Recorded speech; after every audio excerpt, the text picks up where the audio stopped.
Je suis né le 18 mai 1927 à Draveil. C'était la Seine-et-Oise à l'époque. Ah oui.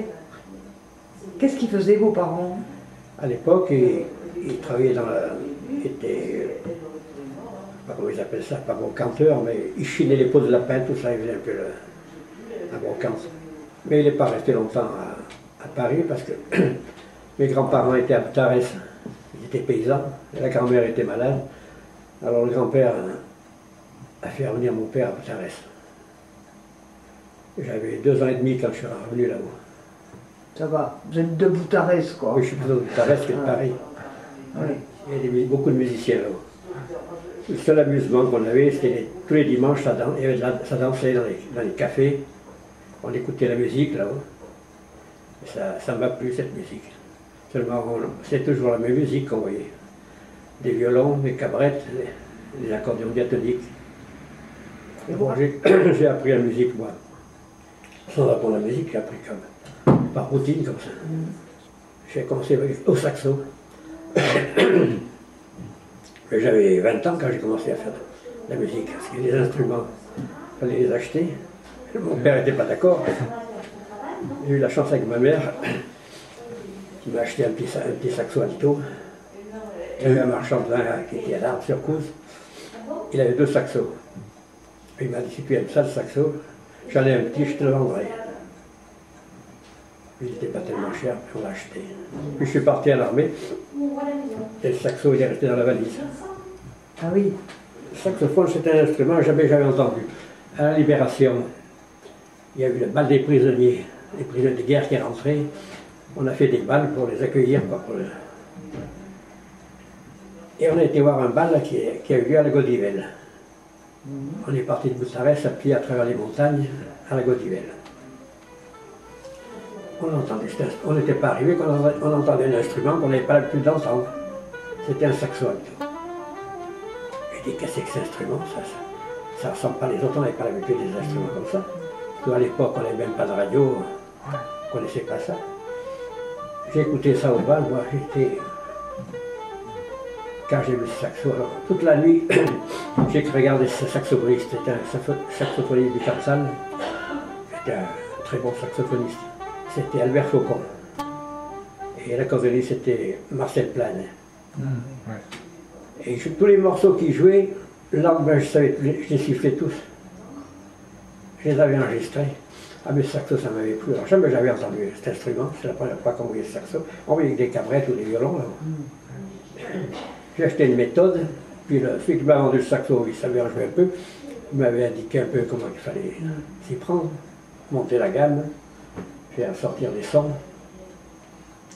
J'ai acheté une méthode, après pour apprendre un peu la musique, je ne suis pas un fin connaisseur de musique, mais je me débrouille un peu. Alors j'allais jouer à Boutarès dans la grange, parce que la maison, mon père s'en énervé, ça faisait des sons bizarres.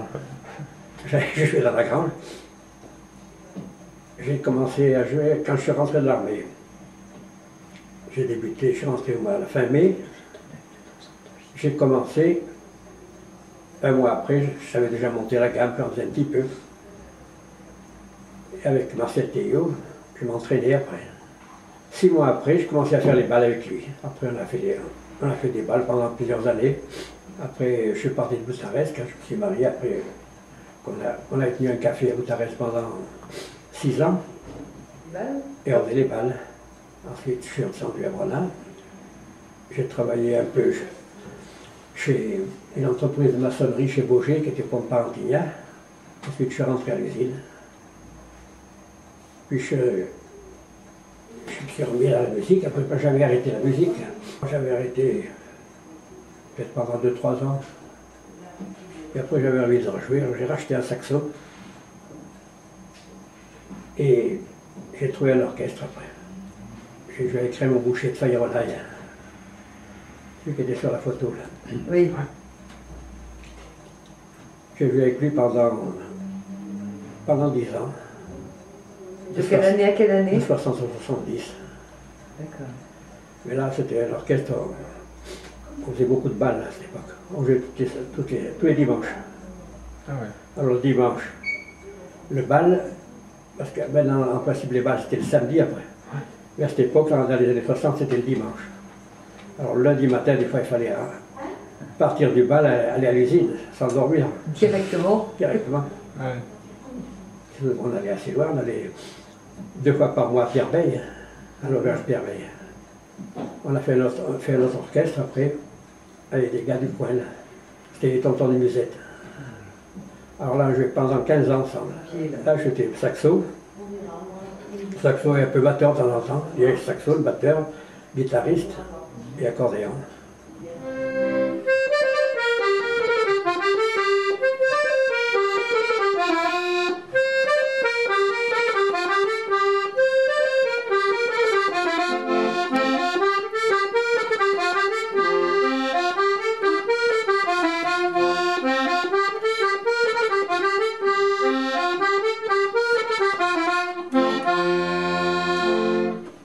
Mais les balles avant la guerre, alors là,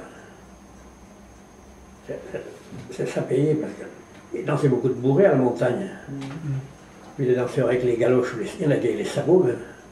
Ça soulevait une poussière dans les salles. Il y a des coins comme du côté d'Anzal Luguet. Le jour de la fête, à Vinhaut, il y a une petite salle, ils enlevaient les meubles pour faire de la place. D'accord. Ça dansait dans la grande pièce. Ils enlevaient les meubles pour danser. Il y avait une trappe pour aller à la cave. Quand le patron descendait à la cave pour aller chercher du vin ou des bouteilles de vin, il ne pouvait plus remonter, les gens étaient sur la trappe. Alors la femme était obligée de faire dégager la trappe pour que le bonhomme puisse ressortir. On s'est payé. Au début, quand on allait jouer en vélo, on n'avait pas d'auto. Avec le saxophone sur le vélo. Oui, sur le porte-bagages, Ah ouais. la grosse caisse. Son équipage. Oui. On avait joué une fois, on était parti de Butarès. On avait été joué à un mariage à Chassagne. Et de Chassagne, après, il y avait une foire à Brion, pas à Brion, à Arles. On a été faire la foire après. On avait fait aller-retour, on avait fait 40 km. Après, quand Théo il a eu une voiture, après, il a acheté une voiture. Il a acheté 2 chevaux, les premières 2 chevaux, les moteurs, les 325. On allait jouer une fête à Montgrelet. Ça grimpait un peu. On était 3 dans la 2 chevaux et le matériel. Quand on est arrivé de la côte, Théo il faisait ça, mais ça ne voulait plus monter la côte. Il a fallu descendre avec la 2 chevaux, ne peut plus monter. C'était pas costaud les moteurs, les premiers moteurs. Ça allait dans la plaine, dans la montagne. Et vous avez poussé? On a poussé un peu, puis là, ça a redémarré. Et un autre endroit, il y avait un petit pays là au Sauzé à l'époque, il n'y avait pas de route qui allait. À un endroit, on laissait la voiture et on montait à travers la montagne dans un sentier de chèvre avec les instruments. En fait, quelles ont été toutes les occasions pour jouer que vous avez couvertes? Il y avait donc les balles, les foires. Les balles, dans les balles, il y avait les fêtes, pour les fêtes, les balles, et les mariages, tout ça. Les mariages aussi. Il y en avait souvent des mariages? Oh, on en avait bien fait quelques-uns. Et les filles, est-ce qu'elles dansaient les bourrées? Ah, pas beaucoup. Non. Je ne me rappelle pas bien d'avoir dansé les filles dans les bourrées. C'est surtout les hommes qui dansaient les bourrées. Je veux dire, ça faisait de ces poussières-là. Comment il a dansé, vous vous rappelez de ça ou... Ah oui. À 2, à 4 Oh, en principe, ils se mettaient à 2 par 2. Mais moi, pas comme dans les folklores, maintenant c'est plus pareil, ils se mettent à plusieurs, les femmes et les hommes. Dans les glaçons, ça faisait un genre de couple, quoi, ils se mettaient par 2, puis ils dansaient. Ça tapait du pied, ça soulevait la poussière. Et moi j'aimais bien regarder les danseurs, surtout ceux qui dansaient bien, c'est entraînant. Si on regarde les danseurs qui dansent bien, ça entraîne pour jouer. Et c'est quoi un bon danseur? Un bon danseur, c'est celui qui sait bien la musique, quoi. Un bon valseur, ça. Il y en a qui dansent bien les valseurs. Alors ça, on le voit, ça se voit de suite, celui qui est musicien. Un bon danseur, il faut qu'il soit musicien quelque part. Alors. Ah oui. Ah ouais. C'est comme un musicien, s'il ne sait pas danser, même qu'il soit un bon musicien pour lire la musique, tout ça, Mais il n'a pas, il a pas le rythme. Un bon musicien, il doit savoir danser. Sinon, si tu ne suis pas la musique, c'est pas un danseur. Ah oui. Ça soit, si tu es en train de jouer, si tu suis un gars qui en sa contre-temps, ça te coupe l'élan. Il n'aurait plus à jouer.